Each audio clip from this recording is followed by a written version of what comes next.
Okay, good evening, good afternoon, everyone. Welcome to day 4 of the Education USA LLM series. My name is Jason Sherrill. I'm the Education USA advisor at the Fulbright Commission in Peru. As you may already know, Education USA is a U.S. State Department network with well over 400 international student advising centers around the world in more than 175 countries. So just a reminder, after today's session with the LLM programs and the law schools in our webinar series, you can locate your closest Education USA advising center at educationusa.state.gov. That's our website. So remember, this is a 4-day, this is day 4 of 10. So there will be one more webinar tomorrow, and then next week, there will be 5 more webinars, and you still have time to register. So let's get started. Today's topic is how to choose an LLM program, the requirements for an LLM application, and what to take into consideration in terms of your experience, English level, etc. So I'm pleased to announce our participating universities. Today we have Florida State University College of Law with Anna Shum. We have Georgetown University Law with Karen Voland.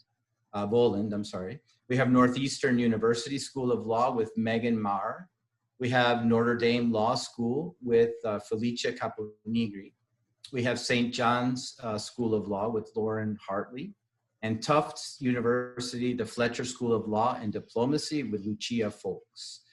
So with that, I would like to hand it over to Karen. And also I want to remind everyone before I hand it to Karen, please copy the links for the individual breakout sessions that you will have after our session finishes, okay? So in the chat, you should find the link to each one of the different programs on the screen. So with that, I would like to introduce Karen and take it away, Karen, thank you. All right, thank you. And I'm going to share my screen here. And hopefully, there we go. So we're very happy to have so many people joining us this evening, and we've worked together to put together a presentation that hopefully will give you some information that you can keep in mind as you think about an LLM program in the United States. We wanted to put it into context by just giving you a few introductory points on some of the things you might be thinking about as you consider whether or not to do an LLM. You might be reaching a point where you're interested in developing a more specialized focus in your study or practice of law.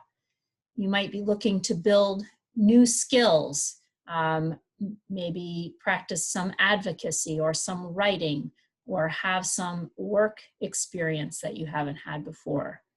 You might be looking to add to your resume, to put another school on your resume, another degree, to make yourself more competitive in what we know is a competitive job market around the world. You might be hoping to improve your English by studying in the United States and immersing yourself not only in a country where English is the official language and will be spoken around you, but also to get familiarity with legal English and the way that lawyers communicate in the United States and within the US legal system. You should know that even American students, when they go to law school, which we do as a graduate degree, have to learn a new way of using language and using English. So it's not just a matter of words and vocabulary, but a way of communicating like a lawyer in English. You might be, had something blocking my view there. Okay, you might be just starting off in your career, just finishing your first degree in law and want a little bit more education before you dive all the way in and get into a job situation where it may be hard for you to take a break and do further study later. Or you may have been practicing for some time and realize that you're ready to make a change in direction for your career, maybe become more specialized or focus on a particular area of law that you haven't been able to up to this point. You might just want a change of scenery. You might want to study law in a new environment. For those of you who come from a civil law background, to get some exposure to the common law system and be able to compare and contrast and work with people who have been primarily educated in a common law system as we are in the United States. Some of you may know that by doing an LLM that includes certain classes, you can qualify to take the New York bar exam. So that's something of interest to many folks doing an LLM in the United States. And there are a lot of other reasons. I could have spent a long time talking about each of these, but the point was just to get you in the frame of mind of some of the reasons why you might want to do LLM. And the rest of our presentation will talk more about how you can choose the LLM program that will best help you to achieve your goals, and then how to make your way through the application process. So with that, I will hopefully turn it over to my colleagues who are going to talk about how to choose an LLM program. Thank you so much, Karen. So bienvenidos to everyone if you're in South America or wherever you are around the world. Good evening. Thank you so much for joining us. I'm Dr. Felicia Kapnickry. As Jason said, I'm at Notre Dame Law School in the United States, and I'm going to be speaking today about location, size, and types of degrees and course offerings with Anna Schum. So I'll just say a few words to begin about the location for an LLM program. Obviously, the United States is a very large country, and if you're wherever you're from in the world, if you're from Europe, often the United States can seem very large. European countries are small in comparison. But of course, if you're from South America, the size of our country is rather understandable. We have different cities and different places in the United States. We have urban environments, we have more suburban areas. And so choosing a location for an LLM is very much related to that. Notre Dame Law School is in a small town in South Bend, but we're ideally situated because we are by Lake Michigan. We're an hour and a half from Chicago, and yet we're also very close to southern Michigan and its beautiful vineyards and landscapes. So just to say, you might feel as though you want to be in a big city like New York, or you might feel as though you want, a proverbial otium to the negotium of life, and so you want to be in a smaller town which is more conducive to deep study. So with that, after having said a few words about the Midwest, I'll turn it over to Anna to talk about location. Thanks, Felicia. So I think basically Felicia gave a really good overview about kind of the differences between the large and small city. So Tallahassee is also a small city. I think there are some benefits of a small city, and obviously there are disadvantages. Some people would call small cities relatively less interesting or even boring, but I do think there's certain advantages in being in a small city. For example, you do get a lot more space at a more affordable price. So for students who are interested in bringing their families along, that might be something that you want to consider. It's quite often that people who join us at Florida State, they bring their family, their spouse, their kids, and some people even bring their parents. So cost becomes a very big question here. And so if you're considering all those things, a small city might be an advantage in that sense. Another thing is, I think every city and every school is unique. There has to be something special about them. And I think it's important for students to kind of figure that out, to find, whether it may be a sports team or the food scene, or a beautiful scenery, and that's where you want to, get your LLM. And I think for Florida State, what makes us a little different is that we're in the capital of Florida. And because Tallahassee is relatively small, everything is so packed together. So the Florida Supreme Court is right around the corner, the legislative office is a block away, and that's what makes Florida State unique. But I'm sure all the other schools also has their unique feature. And so I think when you're trying to select an LLM, it's important to kind of figure out what those unique features are and how would those features benefit your overall experience. So size is another important aspect of choosing an LLM program. Obviously, you have schools that have much larger LLM classes, and you have schools that have much smaller LLM classes. Smaller obviously allows you to have more one-on-one time with your professors in office hours. It allows you to also meet others in your class and really create a community. We're very much about that at Notre Dame. We believe in training a different kind of lawyer for the world. We are obviously a law school at the heart of an eminent Catholic university in the United States. And so that idea of community and seeing the law as a service to others is something that is very, very much related to the small size of our LLM programs. Anna, would you like to say a little bit more about the size? Yes, well, the interesting part is both of our programs are relatively small, and so a lot of things that Felicia has already covered.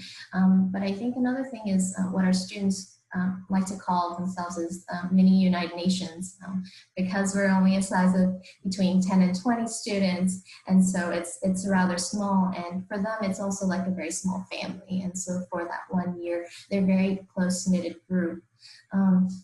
Something that you should also think about is that when you're in a large LLM class size, typically those classes you take all together. So there might be some schools who are admitting over 100 or 200 students, and so typically they all take classes together. While for us, because we have a much smaller size, apart from the 2 required courses that LLM students need to take together, all the other classes, they join our JD students or JM students so that they get to interact and share the experience. Yes, and that really leads in very nicely to the course offerings part. So as Anna rightly said, you are often put together as an LLM class with your other colleagues for classes like legal writing and introduction to US law.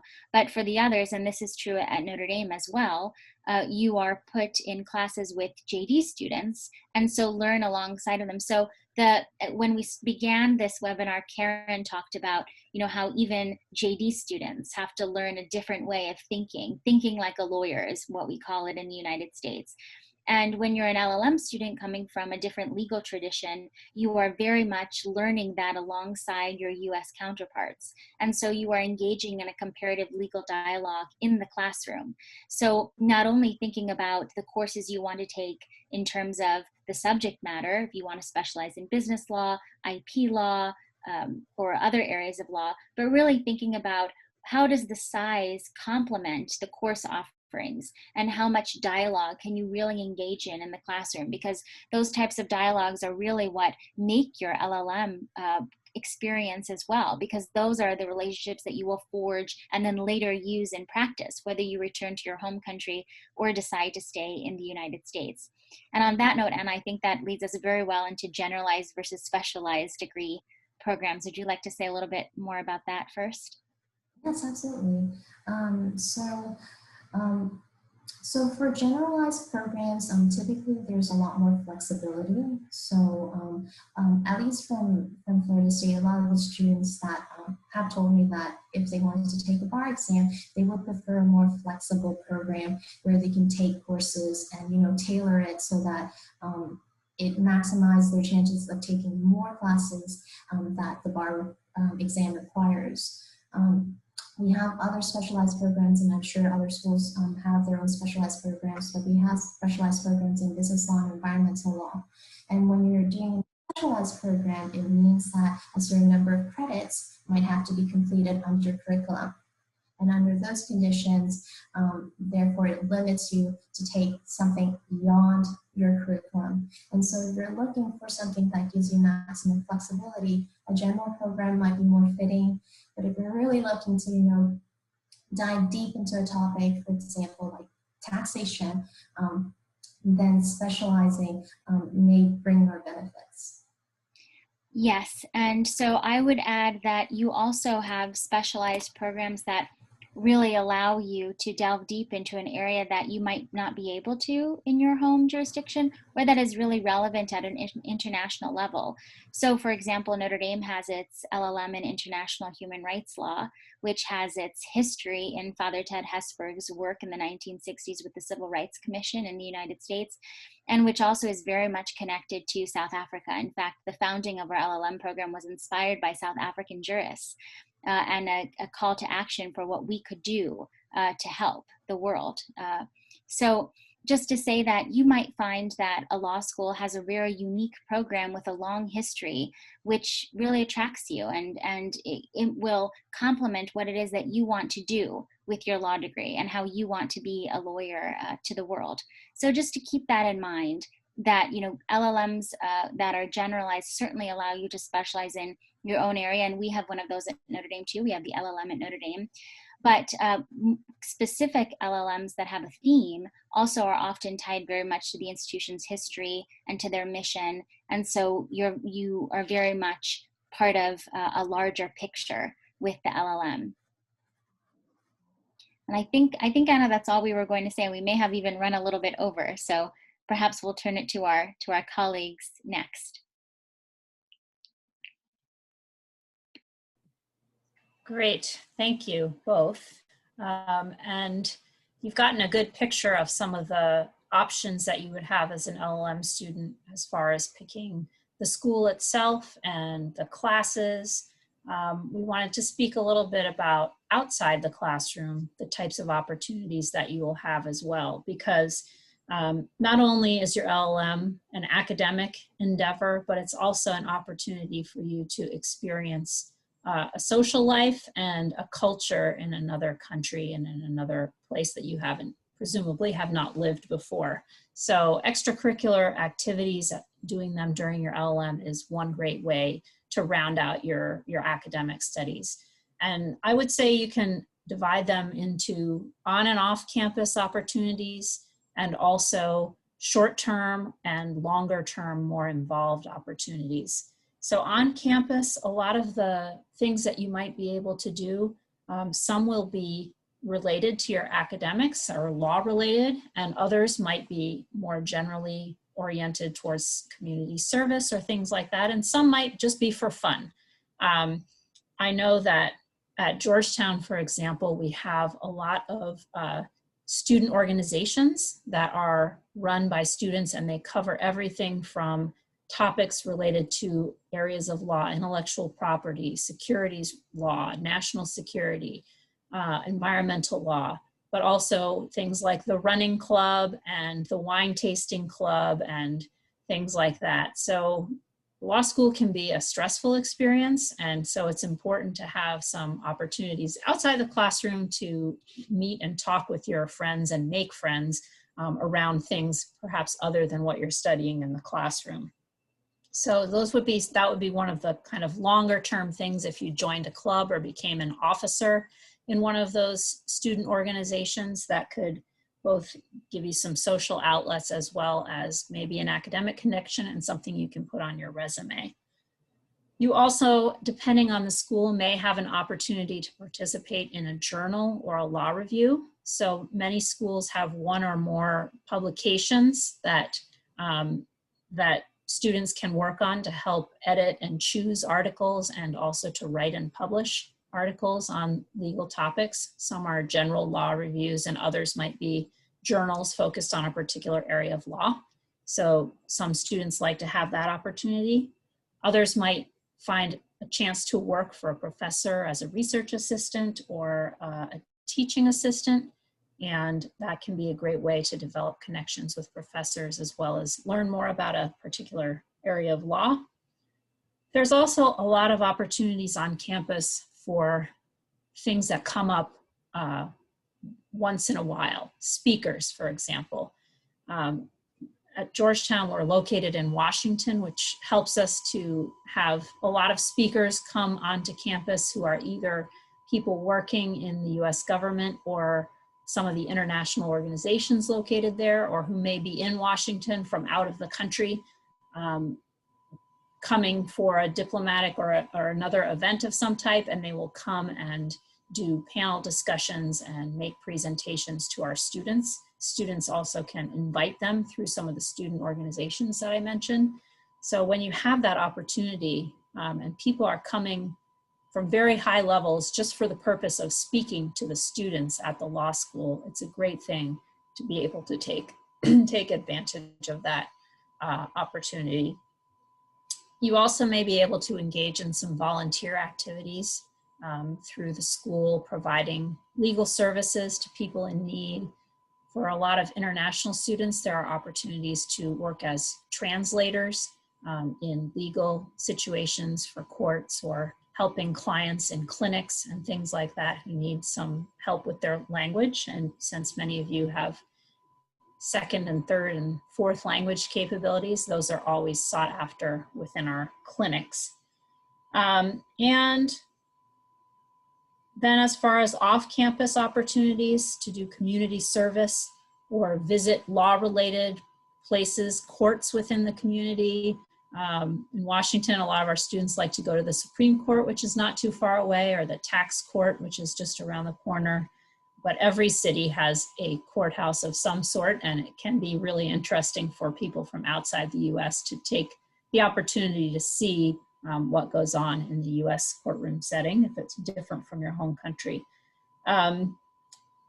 It's something I also encourage students to take a little time at the beginning to figure out, before you commit yourself to a lot of very involved extracurricular activities, that you make sure you understand the time commitment for your academics.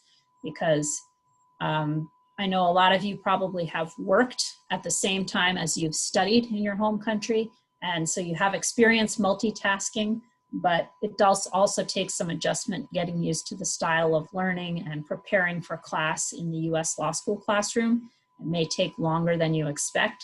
So I would say dip your toes in the water, and then as you get into the academic year, you'll have a sense of what types of activities are exciting to you and how much time you have for them. So that was a lot. I will see if Lauren has anything to add.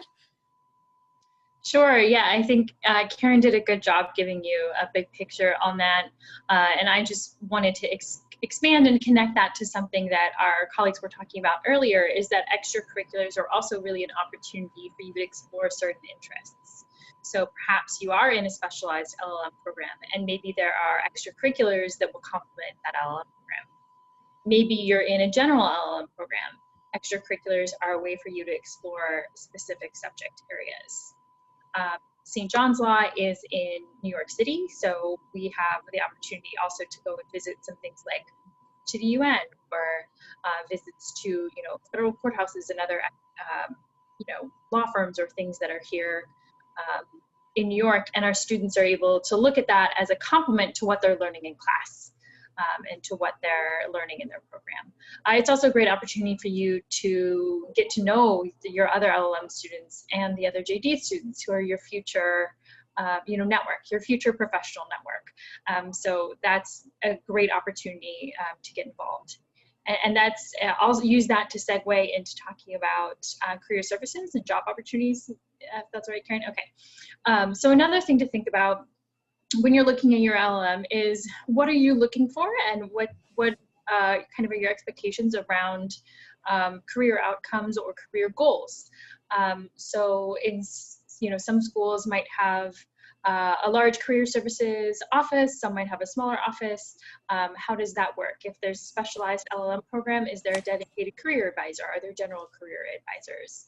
What kind of support is available to LLM students? JD career services and LLM career services are quite different. And so you want to know, how are those kind of differentiated? For example, at St. John's, we have two kind of more generalized programs that are geared towards international law or US law and bar passage. So we have one career advisor who works with the students in those programs. We have another LLM degree in bankruptcy law. And so we have a dedicated advisor for that program, because those are different fields. So those are questions you might want to ask when you're exploring different career opportunities. Something that's very related are practical experiences. So when we talk about these extracurriculars that you might be able to do, like journals or things like that, is there the option to do an internship? So an internship where you go and work, maybe 10 hours a week. At St. John's, we do have that opportunity in your second semester of your program, and I'm sure Georgetown does as well, and many of the other schools do. you would have the opportunity to go and get into an actual office where law is being practiced, and you get to work with practicing attorneys, and maybe you're, you know, drafting motions for a judge, or you're writing memos or writing briefs. And so you're able to really apply practically what you're learning in the classroom. Oftentimes you'll get academic credit for that opportunity as well. Again, so there's a career advisor who works with our students as they're finding those opportunities. So that's during your time of your study. And then you also want to look at how they handle job opportunities for after graduation. So what kind of interview programs are available? Some schools have an organized kind of on-campus interview process. Others have a more individualized approach and will bring on individual employers or different alumni in their network, which we'll talk about in a minute. But alumni for many of our schools are so important, right? So our alumni are our best source of support, and so supportive often of our current students and our future students, and will give suggestions. I find they're always happy to give suggestions about places they've worked or hire if they can, or make any sorts of suggestions. So job opportunities are a great thing to know, right? So how does the Career Services Office work with students? What's placement like, and where are people going to work, both geographically and also in terms of type of work. So some schools may have more of a focus on government employment, or some are more focused on corporate employment. And that may also depend on the degree, right? So if you decide to earn a LLM in tax, you would want to look for a program that places a lot of people in tax jobs. If you are in a program that's heavily international or transnational, then you would look for an alumni network that is more, you know, international and transnational. And what are they doing? So those are some things to think about when you're looking at career service and job opportunities. And I'll let Karen add anything. I don't have anything to add to the career service and job opportunities points. I think you said everything perfectly, and I think you're right that it ties very well into the next point, which is about the alumni network. Some of you are probably thinking that a lot of what we're saying here are things that you've thought about. You've thought about classes, specializations, jobs, and things. And hopefully you've thought about the alumni, but I think sometimes the alumni aspect and the classmates and the network that you build through the LLM program is one of the biggest assets that you will take away from your LLM, and that will stay with you well into the future. You will remember your classmates and the alumni connections that you make long after you have forgotten the principles of contract law or whatever it may be that you learned during the first semester of your LLM program. So I started off the day today doing a panel discussion with 3 of our alumni from major law firms in China who were putting on a presentation for our students about how to succeed in the legal market there, and what should students do during their LLM to make themselves the most competitive. And they were so happy to do that. And it's really a big asset that you can start using even before you start an LLM program. So most schools, once you've been admitted, will be able to put you in contact with alumni who can tell you about their experience, help you prepare for the LLM, help you get started even before you begin your studies on the whole process of networking, which is really important, especially in the US job market, and an important skill that we help you develop during your LLM as part of the career development process. In the United States, schools, universities, students have a lot of pride in their university. So you've probably seen a lot of sweatshirts and hats and things with the school logo. It's something people are very proud of, and their school is close to their heart. So they want to help other graduates and future students to succeed. It's for us, I know we have students every year from 60 to 70 countries in our class. And so we can help students all over the world as they figure out what to do next. And even if you're from Argentina, but you're hoping to work in China, you know, you will be able to make that connection through your classmates and your alumni network. And long after the LLM is over, you will be turning to your former classmates and others in the Georgetown network if you want to open a business in another country, or if somebody will contact you saying, I need a lawyer in your country, can you help me, or do you know someone who can? And I see this so often, people starting law firms together with their classmates that they met during the LLM program. So this is something that I think you can really look forward to and plan to take advantage of as one of the biggest benefits that you can get out of an LLM program. Not to mention that we usually have a few people who end up getting married, or you know, people going to each other's, and you have a big wedding party in some country, and people come from all over the world. So it's a lot of fun, and I hope you get to have that experience. So let's see, now that we have convinced you that you want to do an LLM in the United States, how do you go about applying? So I'll turn it over to our next group. Good evening, everyone. My name is Megan Marr. I'm with Northeastern University School of Law. And now that you have an overview of why you should know what to consider when picking a program, LLM program in the US, I'll talk a little bit about the application process and admissions requirements. So once you've identified the LLM programs that you're interested in, you can begin researching the application process. It's really important to keep in mind that that each school likely has their own individual requirements and a specific process. So you just want to be familiar with what each school requires and be mindful of their individual processes. So once you have identified the schools, you want to start with the application process. And schools will often accept applications through LSAC, Law School Admission Council, and also some will accept applications directly through the website. The school that I work for, Northeastern, we accept applications both through LSAC and directly through the application on our website. So I often am asked by prospective students if we prefer applications through LSAC or directly, and for the most part, it's really personal preference on the part of the applicant. So if you are applying to multiple schools and some accept LSAC applications, but not directly, it might make more sense to apply through LSAC because you'll send all of your materials to LSAC and then they will distribute those to the individual schools that you're applying to.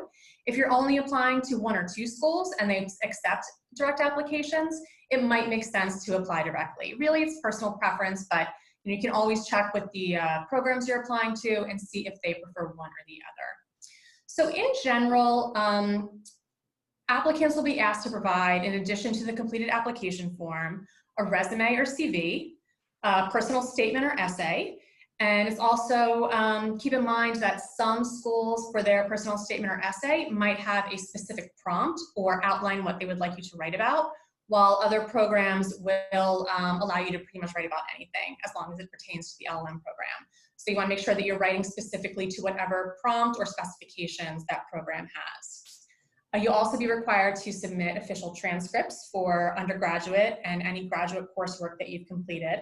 If you apply through LSAC, you will submit, the transcripts will be submitted directly to LSAC and they will evaluate them and then send them to the schools that you're applying to.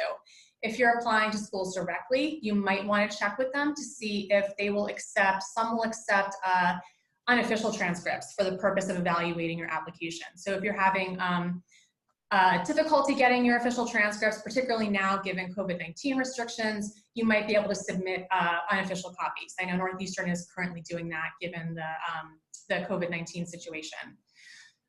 You may also be required to submit a credential evaluation if you are applying to schools directly. Credential evaluation of your first law degree is not required by every program. Some programs will evaluate transcripts on their own, but others will require that you submit an actual evaluation. And if you apply through LSAC, they will evaluate your transcript as part of their documentation service. Letters of recommendation. You want to check with the programs you're applying to how many letters they require and how many letters they'll accept. So some might require 2 letters, but they'll accept up to 3. And you also want to check and see if they have specifications as to who should submit your recommendations, whether they require an academic, one professional. If so, there's any specific requirements around that, you want to check that as well. And then finally, proof of English proficiency. This will include TOEFL, IELTS, and more programs are beginning to accept the Duolingo English test. I know that Northeastern is accepting Duolingo on a temporary basis. We started that in the spring once the TOEFL and IELTS were somewhat difficult to take given COVID-19. So it's possible that some programs might also accept Duolingo, so that's something to look into. And each program is going to have their own minimum score requirements. And so you'll want to look into that as well. Programs will often waive the proof of English proficiency if your first law degree was conducted in English. And some programs will also consider English proficiency waivers on a case-by-case basis, given your experience using English. Admissions tips, as I said before, each program has their own requirements, so you want to be very mindful of their specific process, also their application deadlines, if there's specific deadlines for entry dates and when you have to have all of your materials submitted. And you also want to be mindful of whether or not there's any specific admissions requirements in terms of work experience or a minimum GPA or anything along those lines. So those are all things to keep in mind when you are beginning the application process. You also want to keep in mind that there are certain documents that might take more time to request than others. I always like to tell applicants to give themselves plenty of time and apply as early as possible, particularly when you're requesting your transcripts or your letters of recommendation, because those can sometimes take a little bit of time to reach the university. So I am now going to turn it over to Lucia Folks, who is going to talk about financing and your LLM education and scholarship opportunities. Thanks, Megan. Karen, do you mind taking us to the next slide?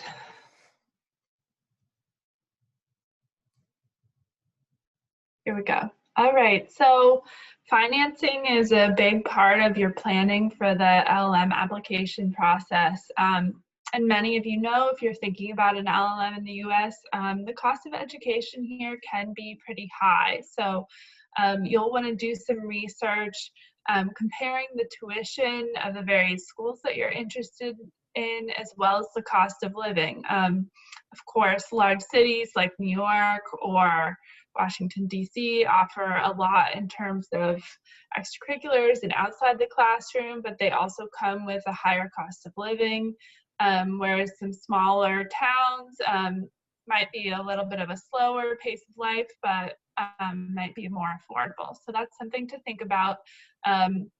You should make a list of each school that you're applying to and their estimated cost of attendance as you're getting ready to think about your financing.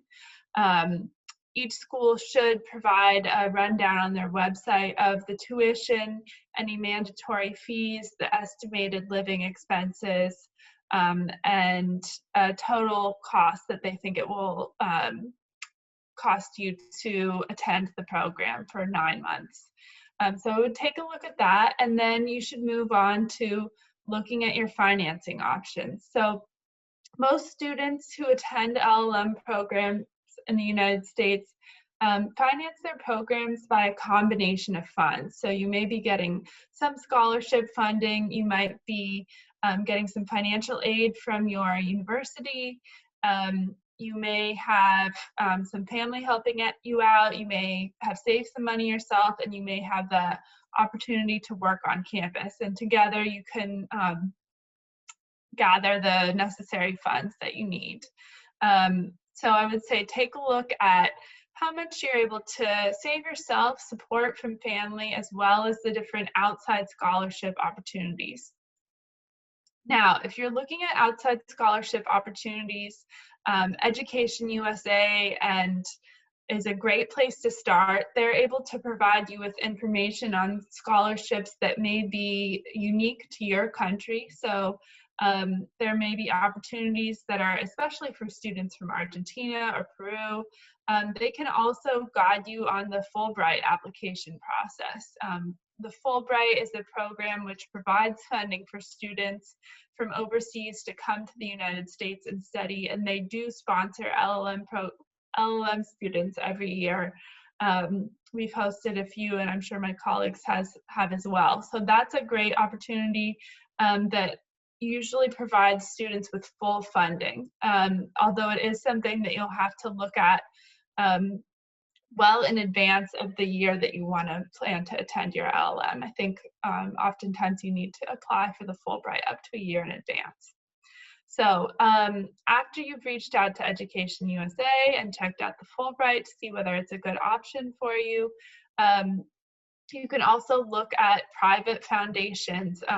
Many countries will have Argentinian American Foundation or a Belgian American Foundation that may offer smaller levels of sponsorship to students. So you can look for private scholarships that are for people from your country of origin, for people studying the area that you're interested in. So for example, there may be human rights scholarships or scholarships for people studying environmental issues. So you can take a look at that.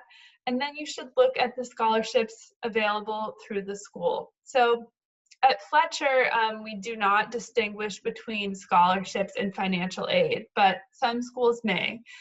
Financial aid is usually based on somebody's financial need, whereas scholarships are usually based on somebody's academic strength, work history, and just overall strength as a candidate. So you can look and see whether the schools that you're interested in distinguish between scholarships and financial aid.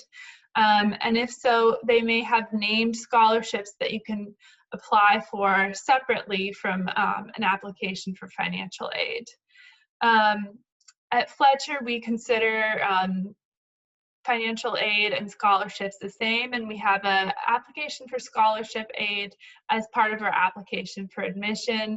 We look at people's financial resources as well as their competitiveness as a candidate when we give out funding.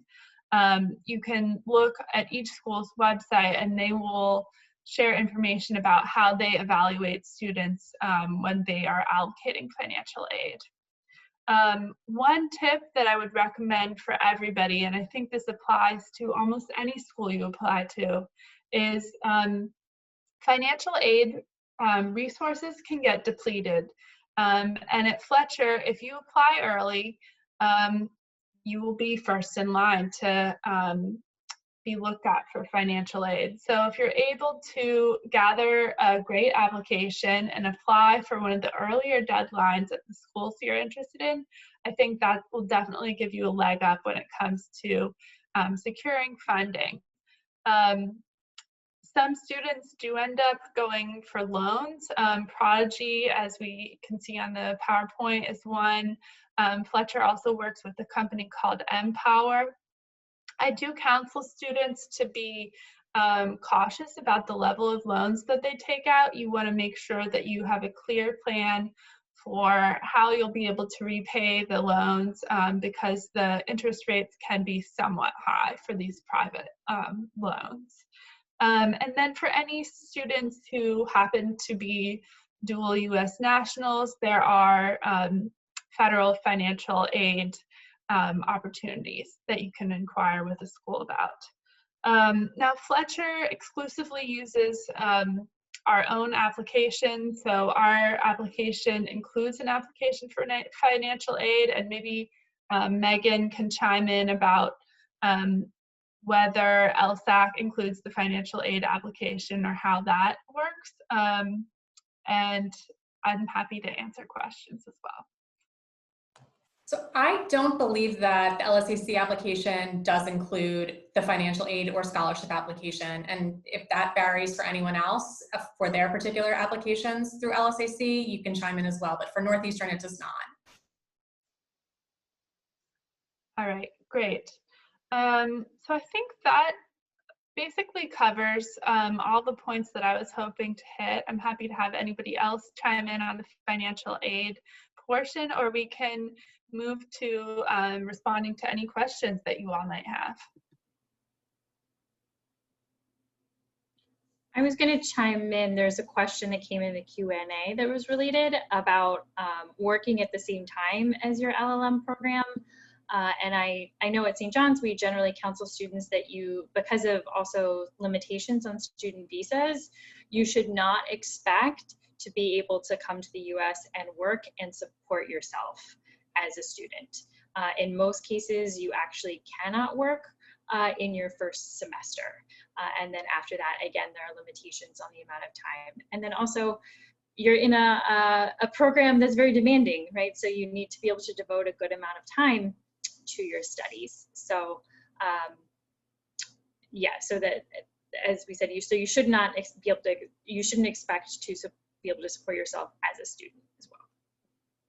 Yeah, I would say from my experience, students will work as research assistants or teaching assistants. That could be maybe for a maximum of 10 hours a week. So it can definitely help with spending money and getting lunch out with your friends, but it won't make a big dent in the tuition dollars.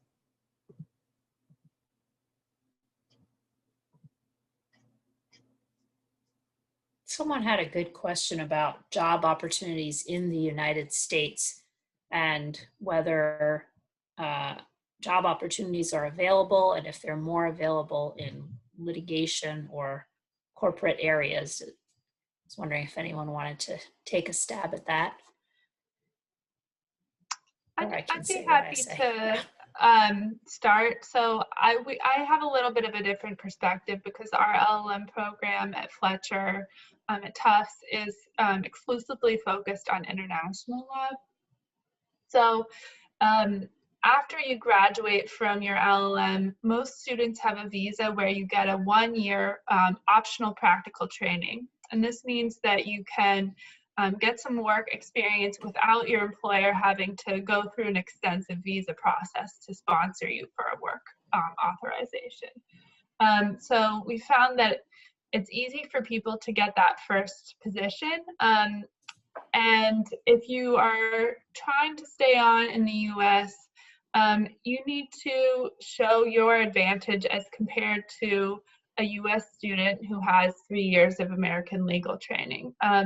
At Fletcher, we see a lot of people go on to international organizations like the United Nations, the World Bank, the World Trade Organization, where training in the US and another country is a real advantage. You also have the advantage of being able to apply for a visa through an international organization, which can make the work authorization easier. I would say students definitely do go on to large international law firms, but you need to be able to position yourself where you're showing how you stand out. Maybe you're working for a firm that has an arbitration case in Argentina and your background in the country brings a real benefit to them. What makes you different from a more traditional US student?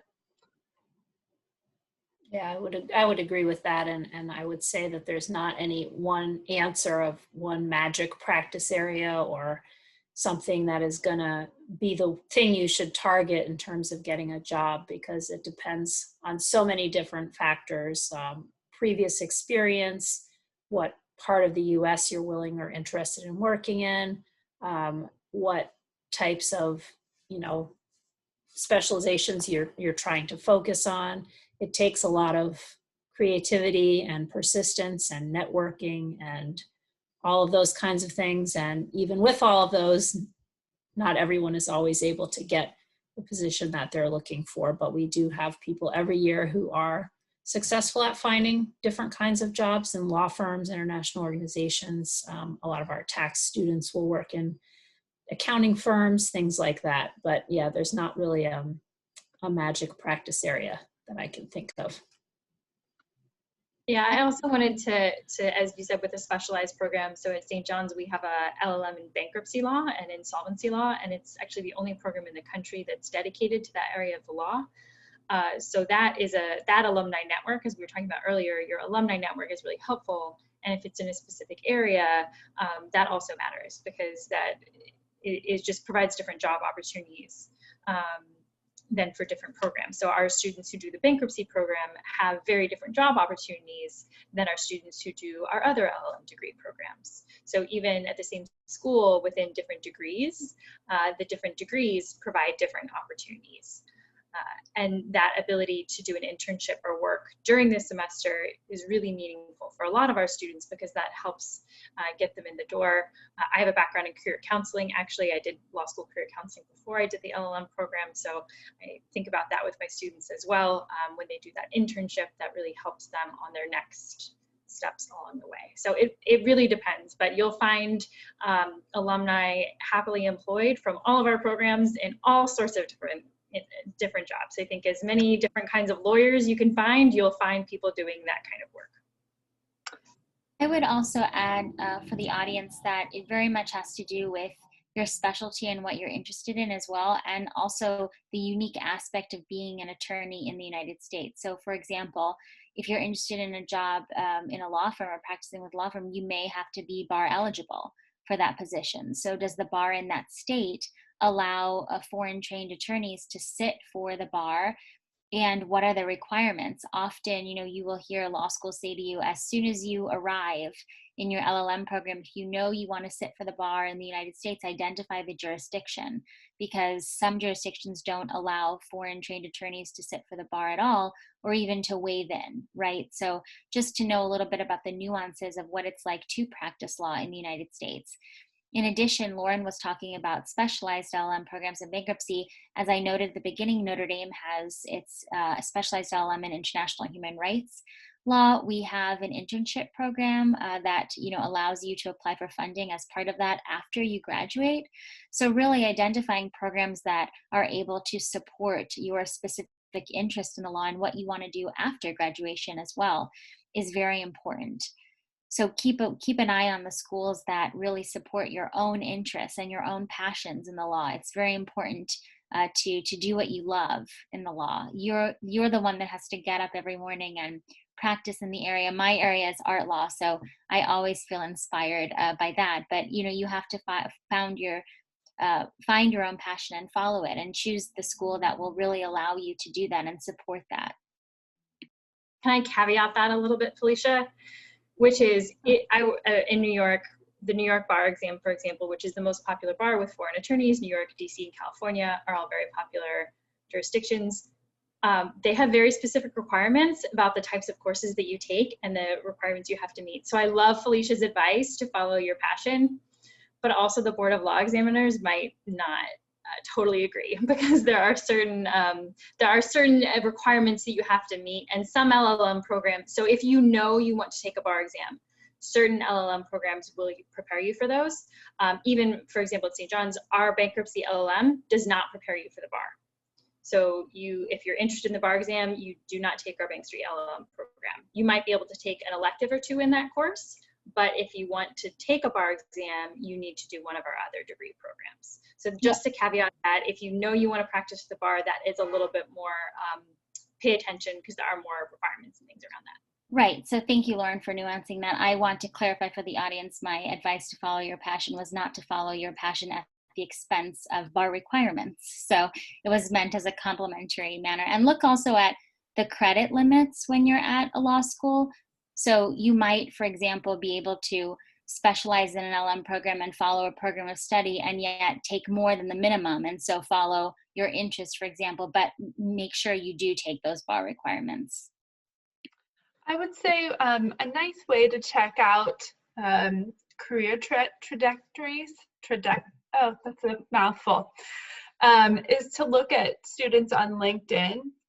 So that's a way. LinkedIn is a very useful tool, and you can use it to network after you're in school, but you can also use it to see where students go from different types of schools. So you could search Fletcher LLM in LinkedIn and see where various alumni are working, and you could do the same for other programs that you're interested in and get a sense of what geographic areas people are working in, what types of employers, different practice areas, and that might help you get a sense of where people go afterwards.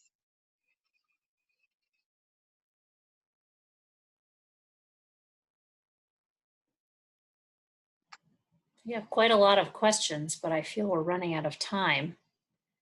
We have about 4 minutes left Okay. if you want to take a couple questions. Trying to see if there's like a general theme here that.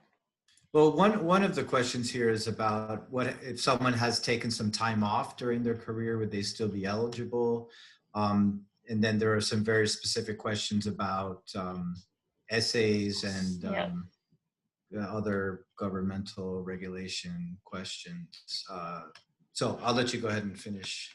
But you do have about 4 minutes. Yes, you can take an LLM after taking some time off. I think if you have some space on your resume, that's not a job or education, just you may want to include a note for the admissions committee to say what you were doing during that time off and taking care of your family, I think was the question. That is perfectly acceptable, more than acceptable thing to be doing during a time away. So I think it's just, if I were to see a big gap on a resume, I might like to know what was happening during that time, if it's something you feel comfortable sharing. But a gap, from my perspective, does not make you ineligible. Was there a question about getting a recommendation after a while out? I think I get that question a lot from students who are more experienced and worried about asking a professor from 10 years ago. And at least at Fletcher, it's perfectly fine for us if you submit recommendations from work supervisors. Just make sure that they're able to speak to your academic ability. So if you've been doing legal work, they can address your legal drafting and personal skills. For us, that's completely acceptable. So the theme today was requirements, and there is a question about English level. So I don't know if you just want to talk about just what kind of TOEFL score you look at. And I do want to see, you already talked about the OPT, but that is one of the requirement questions I see. First, we require 100 on the TOEFL or 7.5 on the IELTS.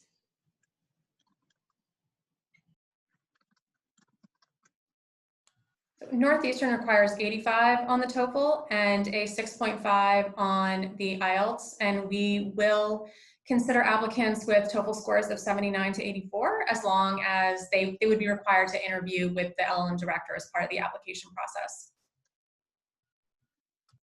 I would like to add a question if I could.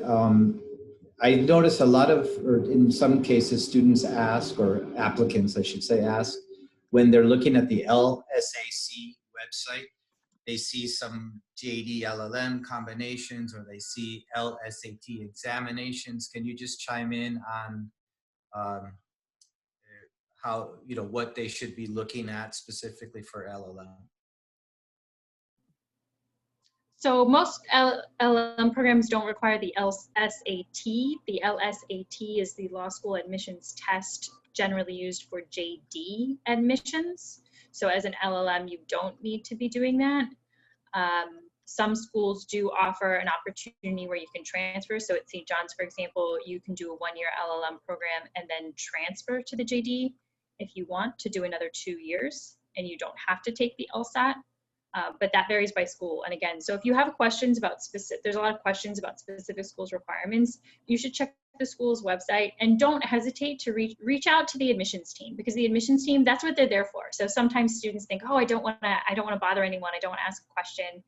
That's what the admissions team is for. Please bother us. It's our jobs. It's what we're in the office to do. And any one of our teams would be happy to talk to you about your concerns about specific programs or requirements. Okay, well, thank you so much. I want to remind everyone before we finish the session that each one of these, of our representatives today will have a private Zoom link, which is already posted in the chat. So I recommend that you copy all of those links right now, and then you kind of choose who you want to go and talk with after the session. We're up to almost 130 people in this session, so we hope that you will get to talk to several of them. So I want to thank Anna, Karen, Megan, and Felicia, Lauren, and Lucia for your presentation tonight. And we look forward to having lawyers from our region in your programs as soon as possible. So thank you very much. Thank you. And Thank you. I'll Thank just you. say my program is specialized in international law. So if that's something you're interested in, I hope to talk to you afterwards. Right, and I should mention that a lot of the questions that were not answered in the chat can be answered by the different programs that you want to talk to. And so please go ahead and join. So the sessions will continue, but they will continue on an individual basis after this session. So thank you again, and thank you all for joining tonight's session. Thanks. Have a good evening. Thank you. Mariana. Thank you, Jason and Mariana, for You're organizing. welcome. Thank you. Thank you, Mariana. Bye-bye. Bye.